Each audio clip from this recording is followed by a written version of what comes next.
잇몸이 약해지는 이유는 보통 뭐 세균 아니면 염증 때문이라고 생각하시죠?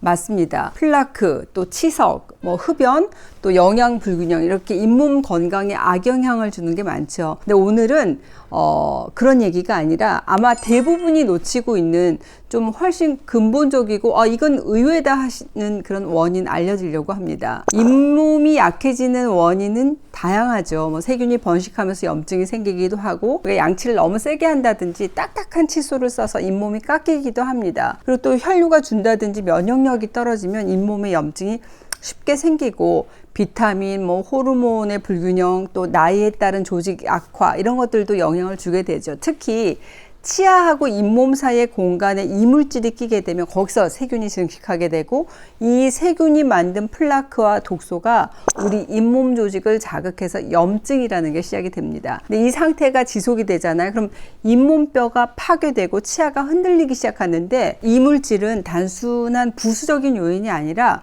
이게 바로 잇몸 질환의 촉매다라고 할 수 있습니다. 그런데 이 이물질 속에 뭐가 들어있느냐? 우리가 미처 생각하지 못한 게 숨어 있어요. 뭐냐? 바로 미세 플라스틱입니다. 칫솔질 중에 칫솔모로부터 갈려서 나오는 미세 플라스틱이에요. 그건 생각 못했네 하실 텐데, 아니 칫솔질 하는데도 미세 플라스틱이 발생한다고? 그건 내가 처음 들어본다 하시는 분들 많으실 겁니다. 요즘 뭐 유튜브 보면 미세 플라스틱이 생수병에서 나온다고 좀 무서운 얘기를 하는 영상들이 참 많습니다. 그런데 이 칫솔질에 대해서는 나온 영상이 없더라고요. 가만히 생각을 해보시면 칫솔질은 이 플라스틱을 아예 치아 표면에 대고 100번 이상을 갈아대는 행위거든요. 아니 생수병에 가만히 있어도 미세 플라스틱이 생겨 나온다고 얘기하는데 어때요? 플라스틱을 계속 갈아대니까 얼마나 많이 나오겠어요? 사실은 우리가 일상생활 중에서 어떻게 보면 가장 많은 미세 플라스틱 발생을 경험하는 게 바로 칫솔질입니다. 물론 이렇게 갈려 나온 미세 플라스틱을 우리가 먹어버리는 게 아니잖아요. 네, 헹궈서 버리기는 합니다. 하지만 우리가 헹군다고 해서 완벽하게 씻겨 나오는 게 아니고, 사이즈가 작은 것일수록 말끔히 씻겨 내려가지 않고 남게 되는데, 어디 남느냐? 네, 바로 잇몸 사이사이에 남게 됩니다. 이게 문제라는 거죠. 대부분의 칫솔모는 뭘로 만들어지느냐? 나일론과 같은 플라스틱으로 만들어집니다. 탄력도 좋고 오래 쓰기에는 좋죠. 근데 문제는 이게 플라스틱이라는 점이에요. 단단한 치아 표면에 연마제가 섞인 치약을 묻혀서 하루 3번씩 문지르게 되면 칫솔모 끝이 서서히 닳으면서 아주 작은 미세 플라스틱 조각들이 떨어져 나오게 됩니다. 연구에 따르면 이런 마찰만으로도 눈에 보이지 않는 미세 플라스틱이 생기고, 그 크기는 머리카락 굵기의 100분의 1 수준에서 수백분의 1까지 다양합니다. 칫솔모가 닳으면서 실제로 미세 플라스틱이 검출되었다 이렇게 보고된 바가 있고, 칫솔 하나당 0.5에서 1mg 정도의 미세 플라스틱이 떨어질 수 있다고도 보고된 바가 있습니다. 그런데 이 미세 플라스틱 입자들은 크기가 너무 작아서 그 중에 일부는 침과 함께 배출되지만 상당수는 이하고 잇몸 사이, 또 치은 열구에 남습니다. 그런데 문제는 바로 이 공간이 세균이 잘 자라는 곳이라는 겁니다. 우리 입속에는 세균이 만들어 놓은 끈적한 막이라는 게 있습니다. 근데 양치를 해도 완전히 없어지지 않는 그 막 안에는 미세 플라스틱 입자가 달라붙어 있잖아요. 그렇게 되면 세균이 서식하기가 좋은 공간이 됩니다. 이렇게 세균과 이물질이 함께 자리를 잡잖아요. 그럼 우리 몸에서는 이거를 이물질이 침입했네 이렇게 인식을 해요. 그래서 염증 반응이라는 걸 일으키거든요. 결국 잇몸은 계속 자극을 받아 점점 약해지고 염증이 깊어질 수 있다는 겁니다.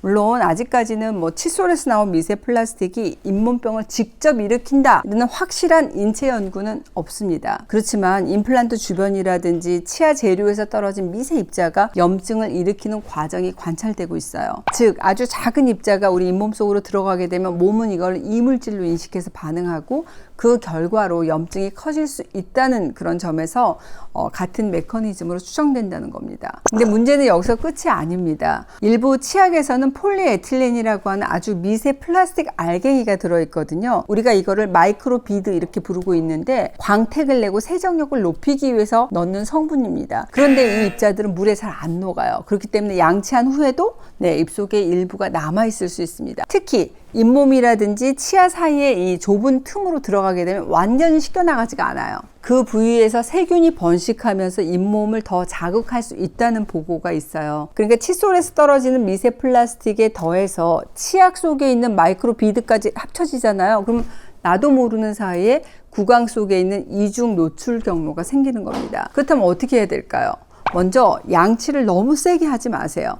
힘을 줘서 닦기보다는 부드럽게 원을 그리듯이 문질러 주는 게 가장 중요합니다. 그리고 이 모가 부드러운 칫솔을 쓰시고 한 달마다 아무리 늦어도 2, 3개월마다 교체하시는 게 좋습니다. 칫솔이 닳잖아요. 그렇게 되면 마찰이 더 커져서 더 많은 미세 플라스틱을 만들어냅니다. 그래서 치약을 선택할 때도 성분표를 보세요. 그래서 미세 플라스틱 프리 없는 치약을 선택하는 게 당연하겠죠. 또 입을 헹굴 때도 충분한 물로 여러 번 헹구시는 게 좋습니다. 특히 환자분 중에서는 나는 입마름이 너무 심하다, 그러면서 구취 증상이 같이 있는데 난 어떤 치약을 써야 되냐, 이런 질문을 하시는 분들이 많으세요. 치약을 잘 선택하시는 게 중요합니다. 비싼 치약을 쓰는 게 중요한 게 아니라 딱 성분표를 보세요. 치약에 들어있는 합성 계면 활성제가 있는지 없는지. 왜? 이 합성 계면 활성제가 들어가 있잖아요. 그렇게 되면 입 마르게 할 수도 있고, 제가 그 구내염 영상에서도 소개해 드렸는데 치약에 보면 뭐 연마제, 계면 활성제, 살균제, 불소, 보존제, 이런 많은 성분들이 포함되어 있거든요. 그 중에서도 화학 계면 활성제죠. SLS라고 하는 성분, 소듐 라우릴 설페이트, 그 성분이거든요. 근데 이 성분은 치약의 여러 성분들을 서로 잘 섞이게 하고 거품을 잘 생기게 해서 세정력을 높이는 역할을 합니다. 문제는 바로 이 SLS, 이 성분이 구강 내의 미생물 환경을 깨트려서 구내염을 유발한다는 의견이 대두되고 있어요. 그래서 입안 점막이 나는 약한 체질이야, 입이 자주 말라, 뭐 침이 잘 안 나와, 나는 걸핏하면 구내염이 잘 생긴다, 이런 분들은 치약도 성분표를 보시고 SLS 무첨가 치약, 설페이트류